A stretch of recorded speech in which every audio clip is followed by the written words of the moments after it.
అమ్మడు let's do కుమ్ముడు అనే పాటని మొదట ఎన్టీఆర్ కోసం జనతా గ్యారేజ్ లో కాజల్ అగర్వాల్ పై చిత్రీకరించాల్సిన పాట కోసం కంపోజ్ చేశాడట. అయితే ఆ పాట ఎన్టీఆర్ కు అంతగా నచ్చలేదు. దాంతో దేవిశ్రీ ప్రసాద్ అమ్మడు లెట్స్ డు కుమ్ముడు పాటని పక్కన పెట్టి పక్కా లోకల్ నేను పక్కా లోకల్ అనే పాటని కంపోజ్ చేశాడు.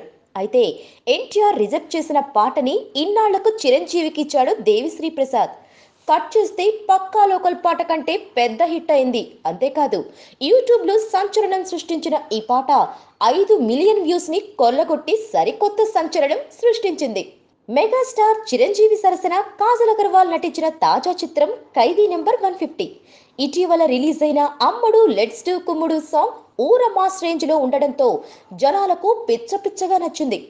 మాస్ కి కేర్ ఆఫ్ అడ్రస్ అయిన చిరు పాట కావడం, చాలా రోజుల తర్వాత చిరు నటిస్తున్న చిత్రం కావడం, అన్నిటికీ మించి మాస్ ని రవ్వాడించే పాట కావడంతో మెగా ఫ్యాన్స్ చాలా సంతోషంగా ఉన్నారు.